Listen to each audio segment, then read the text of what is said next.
adding to the controversy surrounding the early days of this administration is the president's Twitter habit. As you may have heard, he tweets quite a bit. Joining me here in London to talk about this, Marian Salzman. She's the CEO of Havas PR North America and the author of Agile PR. Thank you very much for joining us, Marian, here in London. He is a prolific Twitterer, isn't it? He is. He's a massive broadcaster as well. 24 million people following. By full admission, I wake up in the morning, I turn on CNN, and I look at his Twitter feed. I shouldn't do it, but I want to hear what he has to say. But some of his tweets have caused him a bit of trouble, raised eyebrows. Let's show viewers a couple of them. The first one, basically saying any negative polls are fake news, just like the CNN, ABC, NBC polls in the election. Sorry, people want border security and extreme vetting. And then the second one, which is one we were talking during the break, was the opinion of this so-called judge, which essentially takes law enforcement away from our country, is ridiculous and will be overturned. How do you interpret his communication style? Because he is speaking to the masses and people love to hear from him.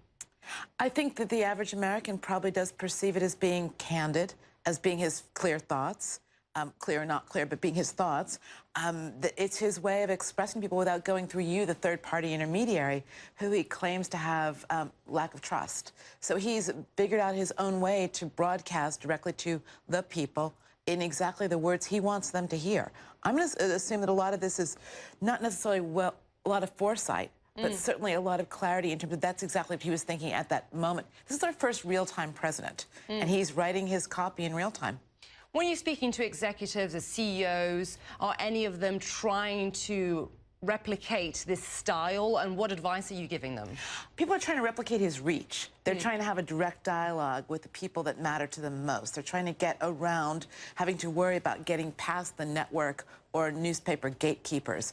I think there's also recognition you can be a little bit less careful today. You do want to be strategic. And look, in fairness to our president, he is hitting on all of his key message points. He wants to undermine the judges that are making the decision around the travel ban. He wants to undermine you, the media. He wants to tell us polls don't matter because his own approval ratings are what they are. We need to start counseling our clients to also take charge, to own the message, to also own the medium. That's the big difference. It's owning the message and owning the medium today. But sometimes owning the message can go quite wrong when he says the opinion of this so-called judge. These are so-called judges that he himself will be put in place, isn't it? You and I may both be offended by that, but the reality is he's made the point, which is he's undermined the decision that that particular judge in the Ninth Circuit made. And so I think it's very...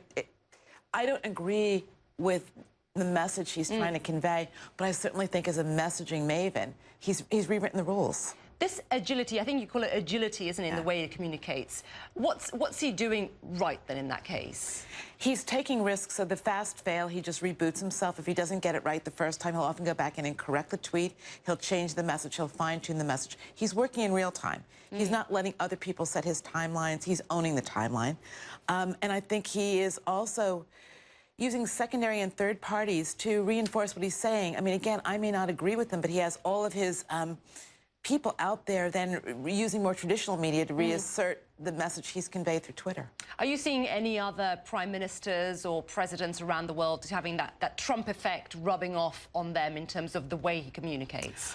I know that I have been invited to sessions with other, I'm not going to say world leaders at the level of the President of the United States, but other leaders of major NGOs, et cetera, who want to understand how to do it, but they're scared to death because they've had an approvals process. They've had 4 fact-checkers working with them. I mean, again, we've moved away from the era of hard facts, and we've moved towards a softer, more generalizable way of speaking. So I think a lot of people are aware of it.